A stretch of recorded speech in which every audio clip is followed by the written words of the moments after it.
क्या आपने कभी सपना देखा है उस पवित्र भूमि की यात्रा का, जहां इतिहास और आस्था एक साथ जीवंत हो उठे हैं? आइए हमारे साथ चले इजराइल की पवित्र यात्रा पर, होली लैंड टूर, जहां हर कदम पर आपको मिलेगी शांति और प्रेरणा। गलील सागर के किनारे खड़े होकर महसूस करें उस पल को जहां यीशु ने अपने चमत्कार दिखाए। कफरनहूम में, जिसे यीशु को अपना शहर कहा जाता है, उनकी शिक्षाओं को जीवंत अनुभव करें। बेथलेहेम में, चर्च ऑफ नेटिविटी में उस पवित्र स्थान को देखें जहां यीशु का जन्म हुआ। शेफर्ड्स फील्ड में उन चरवाहों की कहानी को महसूस करें जिन्हें स्वर्गदूतों ने यीशु के जन्म की खबर दी। यरूशलेम के पवित्र गलियों में वाया दोलोरोसा पर चले जहां यीशु ने क्रूस का बोझ उठाया। गार्डन टोम में शांति और चिंतन के क्षणों का अनुभव करें। माउंट ऑफ ऑलिव से यरूशलेम के स्वर्णीय दृश्यों को देखें जहां यीशु स्वर्ग गए। इजराइल सिर्फ आध्यात्मिक नहीं बल्कि जीवंत संस्कृति का गढ़ है। स्थानीय व्यंजनों का स्वाद ले और मृत सागर में तैरने का अनोखा अनुभव करें। हमारे विशेष होली लैंड टूर पैकेज में शामिल है लग्जरी होटल, स्वादिष्ट भोजन और अनुभवी हिंदी भाषी गाइड हर कदम पर आपके साथ है, ताकि आपकी यात्रा आरामदायक और यादगार हो। तो देर किस बात की, आज ही बुक करें अपनी होली लैंड यात्रा को और चले एक ऐसी तीर्थ यात्रा पर जो आपके दिल और आत्मा को हमेशा के लिए बदल देगी। ओके, सो पिता परमेश्वर को धन्यवाद। हमें एक पद याद आता है और वो है दानियल की किताब में। दानियल की किताब और उसका दूसरा अध्याय, फिर यहीं आ जाएंगे जिसको हमने पढ़ के छोड़ा है। दानियल की किताब और उसका दूसरा अध्याय 31 पद से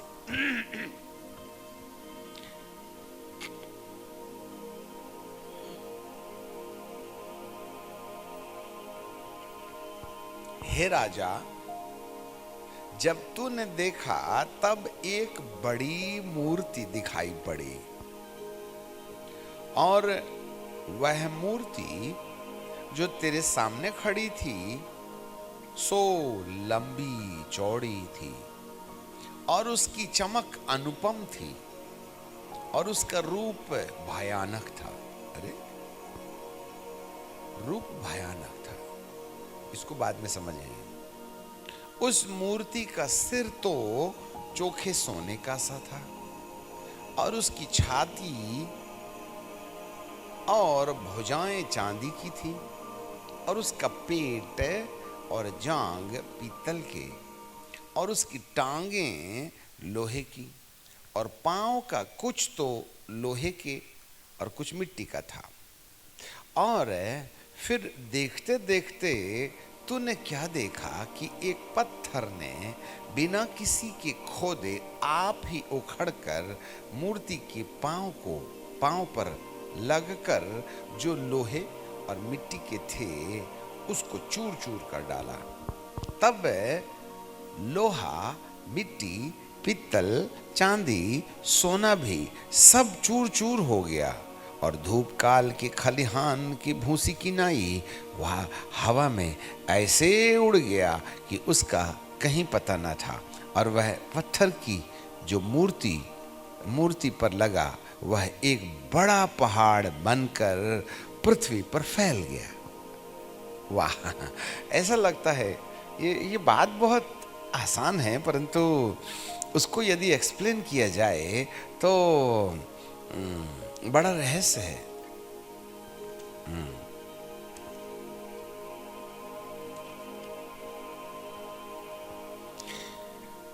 आपको मालूम हो, नबूकदनेस्सर राजा ने स्वप्न देखा और सारे पंडितों को बुला के बोला, मैं स्वप्न नहीं बताऊंगा, स्वप्न भी तुमको बताना है और अर्थ भी तुमको बताना है, और यदि जवाब नहीं मिले तो गला काट डालूंगा।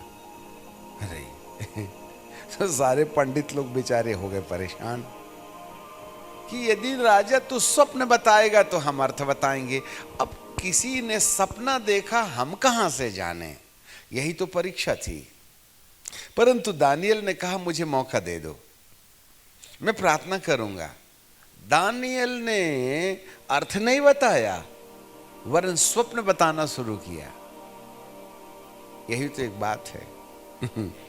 और बाइबल कहती है कि दानियल ने नबुकदनेस्सर राजा ने जो स्वप्न देखा था उससे सुने बिना स्वप्न को बताने लगा, क्योंकि दानियल की बुद्धि में परमेश्वर ने जो स्वप्न नबुकदनेस्सर को दिया था, वही परमेश्वर जो नबुकदनेस्सर को बोल रहा है, वही परमेश्वर दानियल के माथे में स्वप्न बताने के द्वारा प्रमाणित करता है कि नबुकदनेस्सर ने देखा स्वप्न मैं ही ने दिया था, अब मैं तुझे वो प्रकट करता हूं कि उसने क्या स्वप्न देखा था और उसका अर्थ क्या है।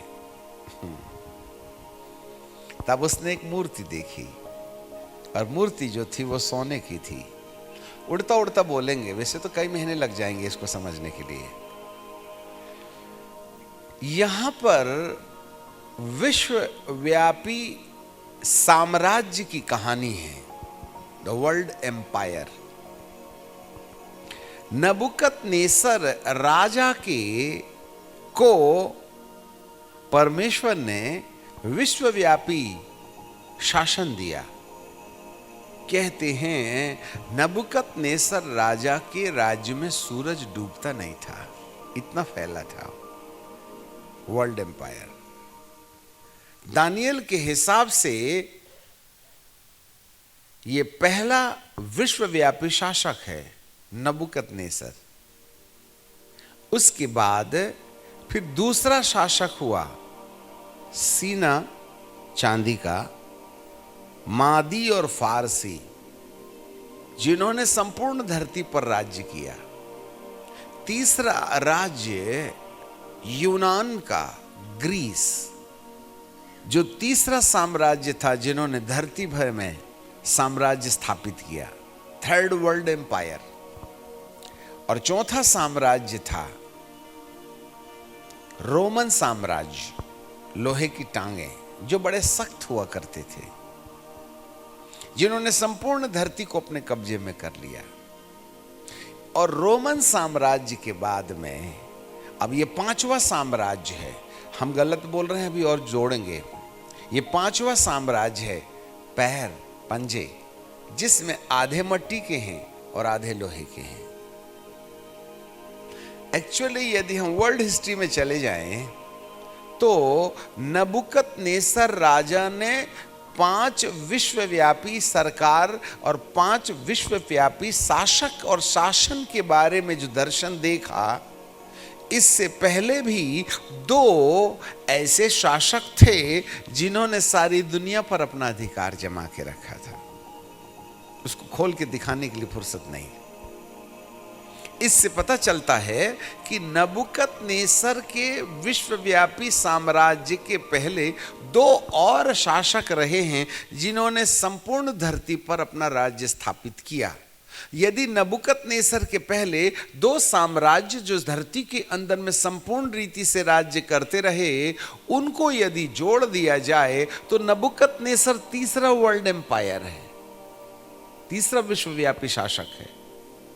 और इस तीसरे विश्वव्यापी शासक के बाद हम मादी और फारसी को चौथा, और यूनान को 5वां, और रोम को 6वां साम्राज्य के रूप में देखते हैं। तो 7वां जो साम्राज्य है वह पंजा है, अर्थात 1 वर्ल्ड गवर्नमेंट। अब थोड़ा उच्च क्वालिटी का गॉस्पेल आप सुनोगे। ये जो G20 वाला सिस्टम रहा, इसके द्वारा हम कहीं ना कहीं एक परिवार की बात करते हैं, एक समाज की बात करते हैं, एक राज्य की बात करते हैं, और धीरे धीरे ये दुनिया संगठित हो रही है अलग अलग तरीके से। हर देश का शासक तानाशाह शासक बनकर पूरे देश को अपनी उंगली में चलाने की प्रैक्टिस कर रहा है। हमारी सदी भाषा को सुन लेना आप। हर देश का शासक अपने देश को अपनी उंगली पर चलाना चाहता है। One man is taking the decision to take control over the nation. ये एक अच्छा संकेत नहीं है, क्योंकि बाइबल का परमेश्वर हमको प्रकाशित वाक्य में इस पंजे के राज्य के बारे में बोलता है, जिसको हमने प्रकाशित वाक्य की किताब में और उसके 12वें अध्याय में देखा। हम फिर से पढ़ेंगे वहां, book of Revelation chapter 12 and verse 1। फिर स्वर्ग पर एक बड़ा चिन्ह दिखाई दिया, अर्थात एक स्त्री। इसका क्या संबंध है? सूर्य ओढ़े थी और चांद पैर के नीचे था। मामला विश्वव्यापी है। इससे ऐसे पता चलता है कि स्त्री का संबंध कलीसिया से है, क्योंकि प्रभु दुल्हा है और उसके लोग दुल्हन हैं। यहां दो प्रकार की स्त्रियां हैं, दो प्रकार की कलीसिया है। ऊपर ऊपर बोल देते हैं। पहली कलीसिया पुराने नियम की है और दूसरी कलीसिया नए नियम की है।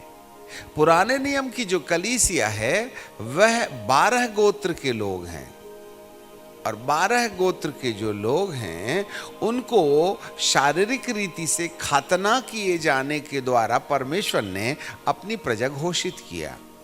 इब्राहिम से इसहाक और इसहाक से याकूब, और याकूब के 12 पुत्रों को 12 गोत्र का प्रतिनिधि बना करके स्वर्ग में परमेश्वर ने 12 सिंहासन पर भौतिक प्रजा को जो इब्राहिम के द्वारा उत्पन्न हुई है उसे शारीरिक रीति से यहूदियों और इजराइलियों के नाम से स्वीकार किया।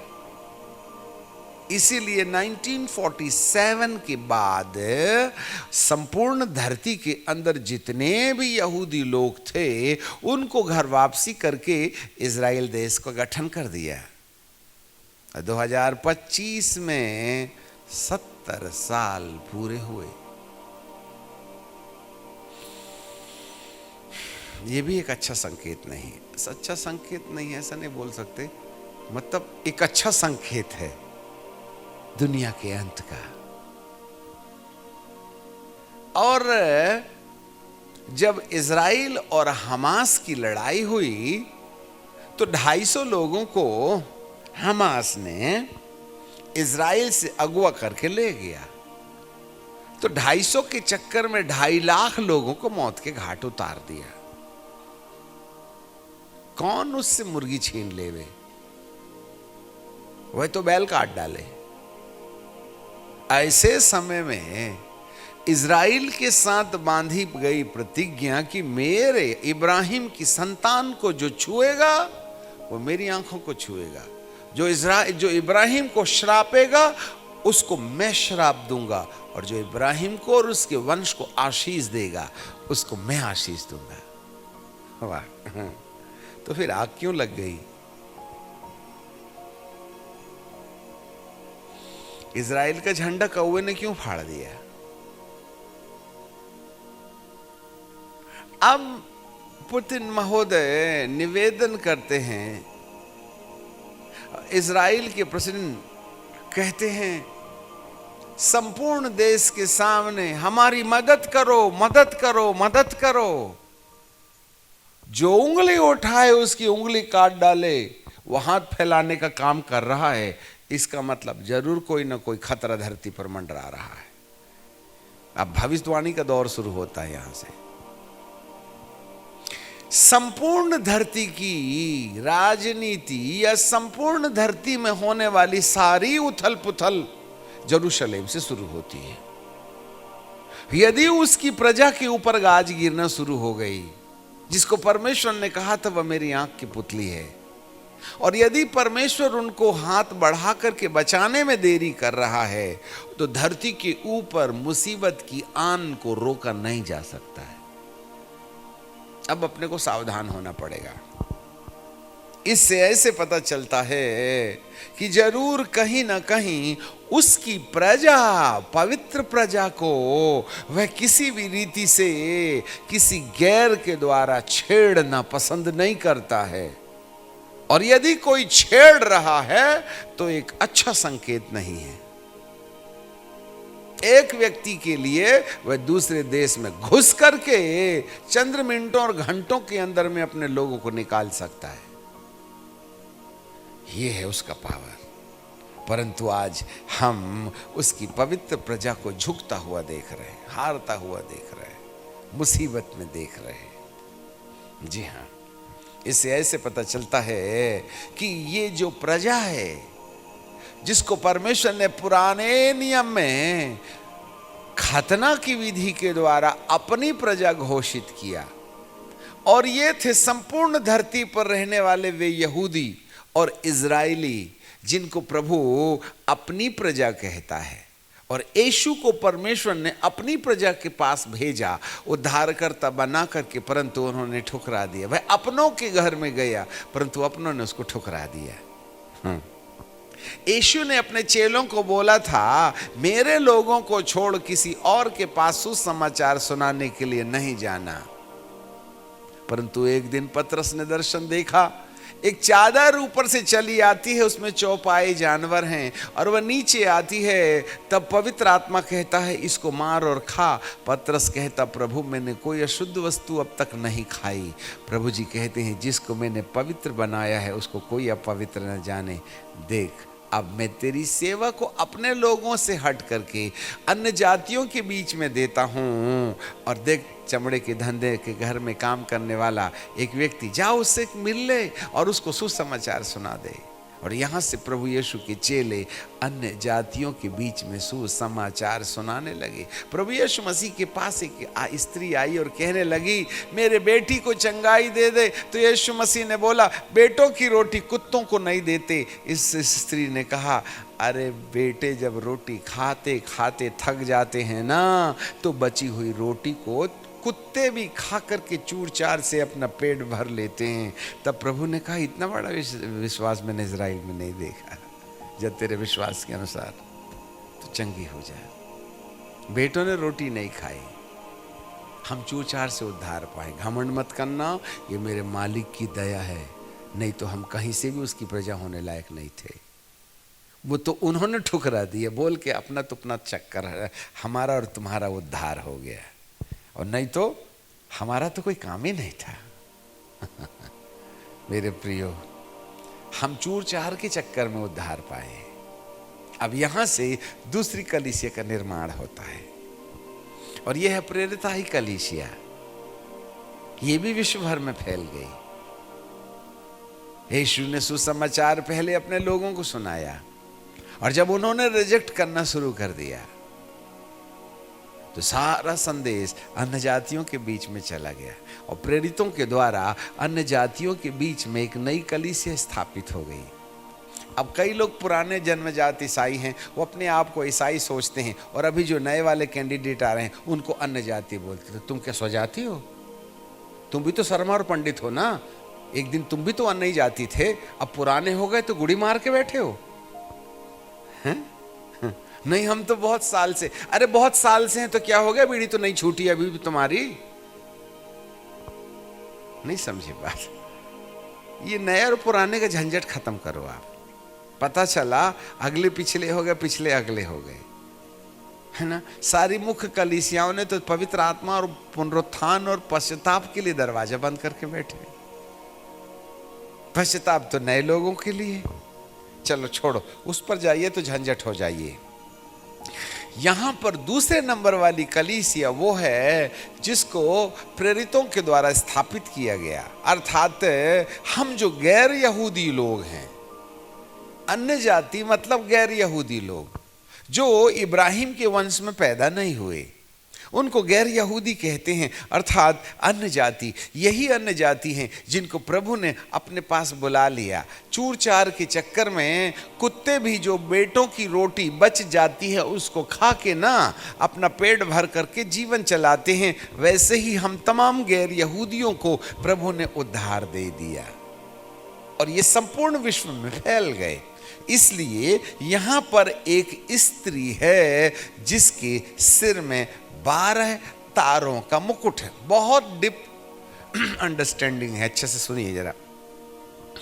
12 तारों का मुकुट। इसका मतलब है एक स्त्री यहूदी समुदाय के लोग हैं जिनके सिर में 12 गोत्र के तारे हैं, और यहां पर एक स्त्री है जो 12 प्रेरितों के आधार पर उद्धार पाके प्रभु के पीछे चल रही है। यह स्त्री का दूसरा रूप है। अब यहां पर यहूदी समुदाय के 12 गोत्रों को वहीं रख दो। अब हम 12 प्रेरितों के द्वारा स्थापित कलीसिया को आज हाईलाइट किया चाहते हैं। यहां पर एक स्त्री है जो सूर्य ओढ़े हुए है, वर्ल्ड वाइड चर्च। इसमें ENI, CNI, UCNI, Methodist, Jacobite, Mennonite, Pentecostal, ये घटिया बात मत करो आप। यहां पर बाइबिल का परमेश्वर विश्वव्यापी कलीसिया की बात कर रहा है। जी हां, और वो सूर्य ओढ़े है और चांद उसके पैर के नीचे है और उसके सिर पर 12 तारों का मुकुट है। अर्थात संपूर्ण धरती की मसीहियत यहां सामने आ रही है। और वह गर्भवती हुई और चिल्लाती थी क्योंकि प्रसव की पीड़ा उसको लगी थी और वह बच्चा जनने की पीड़ा में थी। और एक और चिन्ह स्वर्ग पर दिखाई दिया और एक बड़ा लाल अजगर। वाह, अब जरा सुनो, ये लाल अजगर है और उसके 7 सिर हैं। ये लाल अजगर ये 7वां वर्ल्ड एम्पायर है, 7वां विश्वव्यापी शासक और शासन। ये 7वां शासन है जिसमें आधा मिट्टी और आधा लोहा होगा। नबूकदनेस्सर के बाद 5वां और 2 पहले के 7वां। This is the 7th world empire. यदि मैं इतिहास को खोजूं तो जितने भी वर्ल्ड एम्पायर रहे हैं वे केवल यहूदी समुदाय को गुलाम बनाकर उनको धरती से नेश नाबूद करने की कसम खा के बैठे। और हर एक वर्ल्ड एम्पायर जो था, चाहे वह नबूकदनेस्सर हो, चाहे वह मादी फारसी हो, चाहे वह ग्रीस या यूनान हो, चाहे वह रोमन एम्पायर हो, इन लोगों ने यहूदियों को मट्टी में मिला देने का प्रयास किया। जरा बहुत अच्छी से सुन लीजिएगा। और ये जो 7वां वर्ल्ड एम्पायर होगा, जिसको 1 वर्ल्ड गवर्नमेंट कहते हैं, इसका उद्देश्य भी इसी स्त्री को डिस्ट्रॉय करना होगा।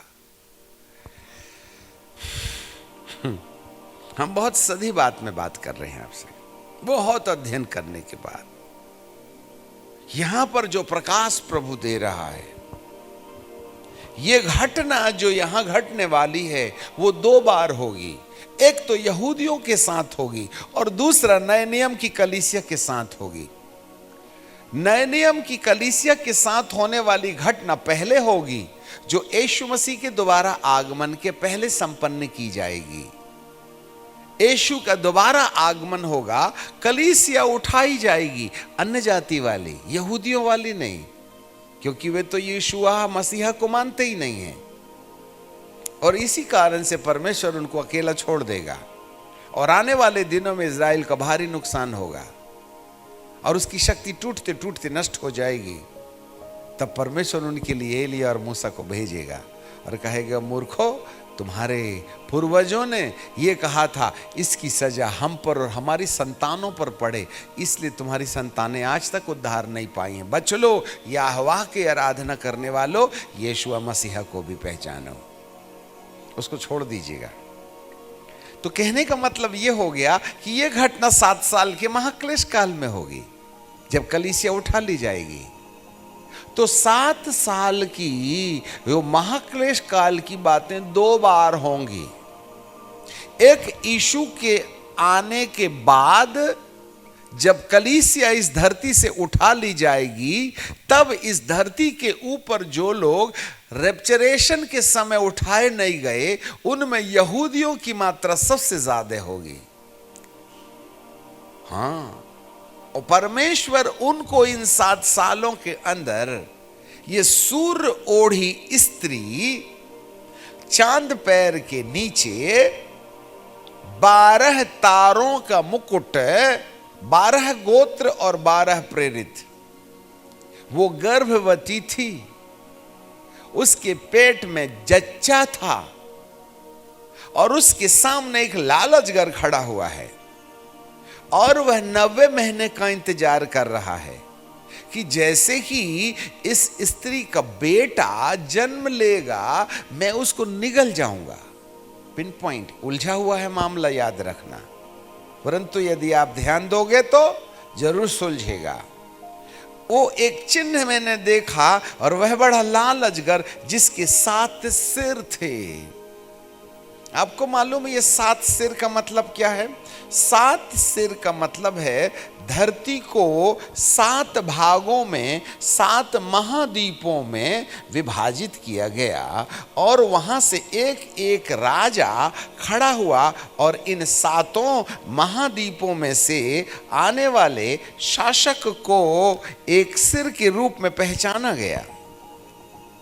एक शासक होगा, एशिया से निकलेगा, दूसरा शासक होगा यूरोप से निकलेगा, तीसरा शासक होगा साउथ अमेरिका से, एंटार्क्टिका से, अफ्रीका से, ओशियन से, नॉर्थ अमेरिका, अर्थात 7 महाद्वीपों में धरती को विभाजित कर दिया गया। और इसलिए 7 महाद्वीपों से एक ऐसी राजनीति उभर के आएगी जिसमें से एक व्यक्ति को खड़ा किया जाएगा।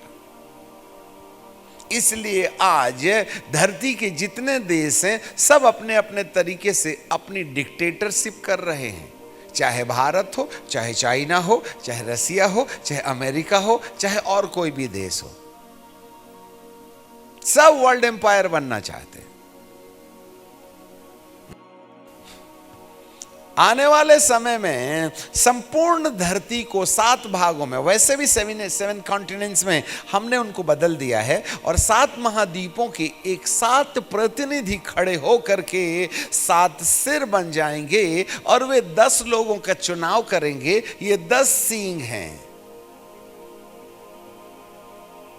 जिसमें से 3 का टूटना जरूरी है दानियल के हिसाब से।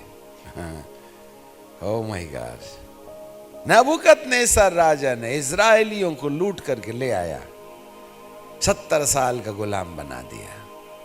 मादी फारसियों ने भी यही किया, यूनान ने भी यही किया, रोम ने मिट्टी में मिला दिया, इजराइल का कबाड़ा कर दिया।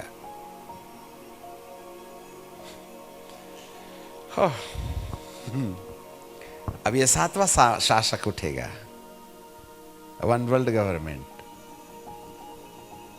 और ये 7वां जो शासक होगा, ये 7वां शासक और शासन, एंटी क्राइस्ट कोई आदमी नहीं है पर आदमी भी है। एक्चुअली एंटी क्राइस्ट एक सिस्टम है, एक पद्धति है जिसको मत्ती के 24:15 में कहा घृणित वस्तु, और घृणित वस्तु को अंग्रेजी में कहते हैं एबॉमिनेशन। जब तुम घृणित वस्तु को पवित्र स्थान में बैठा हुआ देखो, पढ़े लीजिएगा मत्ती रचित सुसमाचार। अब जिसकी कान हो वह सुन ले आत्मा कलीसिया से क्या कहता है। इसके लिए थोड़ा दिमाग खर्च करना पड़ेगा। मत्ती की किताब 24वां अध्याय और उसका 15 पद है। सो जब तुम उस उजाड़ने वाली घृणित वस्तु को, जिसकी चर्चा दानियल भविष्यद्वक्ता के द्वारा की गई थी, पवित्र स्थान में खड़ा हुआ देखो, तो जो पढ़े वो समझे। ब्रैकेट में है घृणित वस्तु, और घृणित वस्तु को इंग्लिश में कहते हैं एबॉमिनेशन। एबॉमिनेशन का डिक्शनरी में यदि जाकर के देखें तो धोखे के साथ उसकी प्रजा को पथभ्रष्ट करने वाला सिस्टम, धार्मिकता को अधार्मिकता में झोंकने वाला एक धोखे का एक ऐसी एक बुनियाद जिससे कि लोग परमेश्वर से भटक जाएं।